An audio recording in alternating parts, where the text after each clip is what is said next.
Slow Tangle in South Seattle is a pretty solid start to the second season of Frasier. This is the first episode of season 2, directed by the wonderful James Burrows.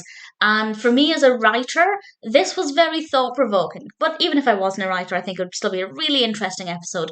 This book, written by a character called Thomas J. Fallow, who's played by John O'Hurley, has become really popular, really successful, and it turns out that actually Frasier used to know Thomas J. Fallow, and he told him the story of his first time, and this is what's in the book, and this is why it's so popular. And what I found really fascinating is that Frasier isn't so much annoyed that his first time is in print.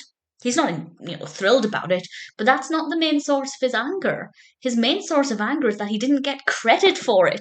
And I have to say, if somebody turned any event of my life into a novel, first of all, I'd be furious they did it without my permission, but I certainly wouldn't want people to know that it was based on my life, particularly if it was something as sensitive as one's first time.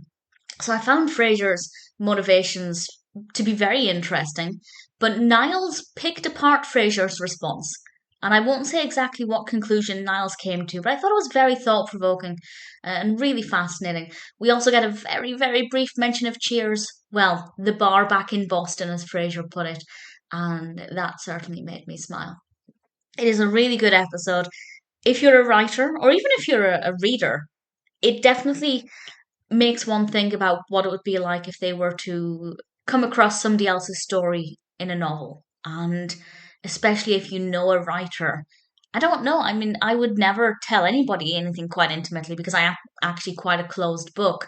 But it does go to show that if you tell a friend something and that friend is a writer or whether that's a novelist or a writer of screenplays, just be careful your story doesn't end up in their book. I would never use somebody else's story in my writing, but well, it can happen as we see in this episode. But I just can't get over the fact that Frasier was more annoyed about the lack of credit than he was about the fact that this intimate part of his life was splayed all over these pages. In fact, for me personally, I'm thankful that there was no mention of my name anywhere. There was nothing to connect me to that story, so nobody knew. And I thought it was certainly very fascinating. But as I said, Niles had an interesting look at the way Frasier had responded. We do get some Daphne and Martin and Eddie, of course. Not too much, although I have to say Daphne's response was pretty brilliant because once she learned that it was actually Frasier's story, she began reading the book as if it were Frasier's account and responding to Frasier accordingly, which I thought was rather amusing. Definitely a very thought provoking, fascinating episode that I really thoroughly enjoyed. Season 2 is, of course, off to a great start.